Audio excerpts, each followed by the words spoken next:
Okay, so this video right here is going to end off chapter 5, and today we're going to be talking about the supply of labor, and we have to look at this at the worker's perspective, okay? So why do you think workers want to work? Well, for an obvious reason, it's because they want to get paid, right? And workers typically get paid a nominal wage rate, which is represented by a capital W. And once these workers get paid, they are going to use that to buy goods and services to consume. Well, that's because when they consume goods and services, they become happier, right? So let's assume that all the goods and services can be combined into one good, and that is called a composite good X. And the price of all these goods and services is indexed at a level of PX. So with that said, what workers really care about is their real wage rate. So we talked about real income in chapter 2, so the real wage rate is something similar. So you take the nominal wage divided by the price of X, and you're going to get small letter w, which represents the real wage. Okay, so when workers are not working, what are they doing? Well, they are having fun, right? So we say that they are having leisure. Let's represent leisure with LE. And what do you think is the price of leisure? Well, the price of leisure is actually the nominal wage rate, capital W. Why? Well, that's because this is actually opportunity cost for not working. When you're having fun, you lose what you could have earned by working that few hours, right? So let me ask you this. Do you like goods and services? Well, of course you do. And do you like leisure? Well, of course you do. Who the hell does not? And the next question is, are goods and services and leisure scarce? Well, of course they are. There's a limit to how much you can get of both of them, right? Therefore, good X and leisure, they are economic goods. Okay, they're economic goods because they are scarce and they are desirable. Okay, so now that you have understood that, let me ask you, do you like to work? Well, I don't really think so, right? Nobody really likes to work, and we are not talking about a scenario where there's really high unemployment, and we're also not talking about individuals who are workaholics, right? So we don't really like to work.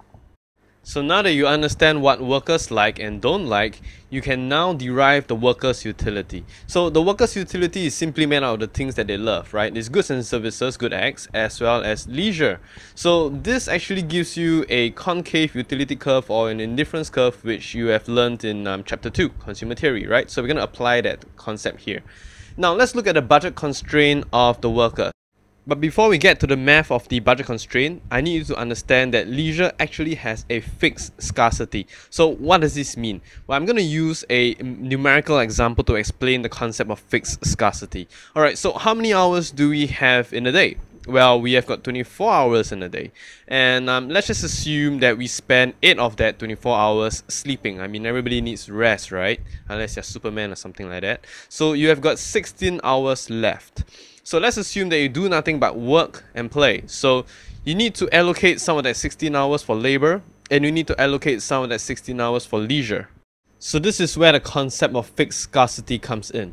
So take note of this 16 hours left. So the choice of leisure hours and of course to work is actually restricted or fixed at 16 hours. So you only have got 16 hours to make a decision as to how much you want to work and play. So that is what we mean by fixed scarcity. So this 16 hours here, let's just denote it as L bar. So how do we calculate the number of hours that we work? Well, it's quite simple. You just take the total number of hours that you have minus the total number of hours that you're having leisure. So the remainder is simply the number of hours that you work, right? So with that, it's going to be very easy for you to calculate the total wage of this worker. You simply take the wage rate and you multiply that by the total number of labor hours, which is L bar minus LE. See? Simple, right? Thanks for watching a sample of the Quickienomics online learning experience. We hope you've enjoyed it. We believe that true happiness lies in realizing ambitions and dreams.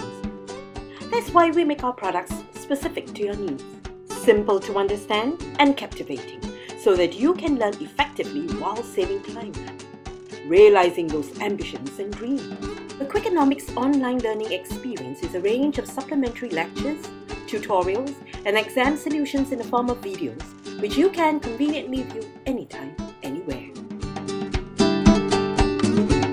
Watching our videos before and after your regular lessons at school, we aim to give you joy in learning and build academic confidence at the comfort of your own relaxed learning environment. So how can you begin? We welcome you to purchase Quickie Dollars to redeem the videos for full access to the Quickienomics online learning experience.